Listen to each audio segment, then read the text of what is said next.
At a news conference this afternoon, Farmington police offered a timeline of the mass shooting, showing how the shooter inflicted horrible damage in just 10 minutes. Police say a Ring camera caught Bo Wilson walking along North Dustin in his Farmington neighborhood at 10:56 yesterday morning. Wilson was firing indiscriminately with 3 weapons, including an assault-style rifle. Within a minute, dispatchers were flooded with hundreds of calls for help. We heard the shots, and then my neighbor took a look out down the street and said, "Get inside, he's coming." And we all ran inside the house and barricaded ourselves in, locked the doors. Just 6 minutes later, at 11:02, Farmington police and state police officer Andreas Stamatiadis arrived on scene. Stamatiadis was wounded before he ever got out of his police unit and drove himself to San Juan Regional Medical Center. 4 minutes later, at 11:06, 4 Farmington police officers engaged Wilson. During the shootout, police fired 16 rounds and killed the mass shooter. I looked out my window and saw him laying there in front of the Presbyterian Church, or not the Presbyterian Science Church. Farmington police officer Rachel DeSenza was wounded. The entire event took just 10 minutes. In that time, police say, Wilson killed 3 elderly women in their vehicles, shot up at least 6 homes, and wounded 6, including the 2 police officers.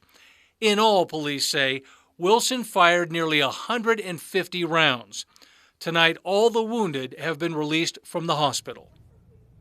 Neighbors along that quarter-mile crime scene still in shock tonight about the mass shooting yesterday that happened right outside their homes.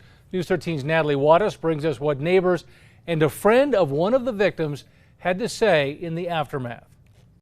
In a news conference today, Farmington police tallied those injured and killed by the gunman Monday. Among them, 3 victims: 79-year-old Shirley Voita, 73-year-old Melody Ivy, and Ivy's mother, 97-year-old Gwendolyn Schofield. Holly Allen, a resident of Farmington, says she knew Ivy well and remembers her fondly. People in the church knew them well, and they were a really great family, and a lot of people loved them and adored them. She was a wonderful preschool teacher and a wonderful, very wonderful Sunday teacher. I don't think there's ever been one bad thing said about her because like I said, she is a wonderful person inside and out. Other folks in the area still shaken after their terrifying experience. He was coming down, and there was other neighbors outside, and he was shooting, randomly, and they heard bullets whizzing over their head. There was people everywhere. There was 3 cars parked at the stop sign down here with bullet holes in them. Their cars had got shots, and they were older ladies. They were frantic.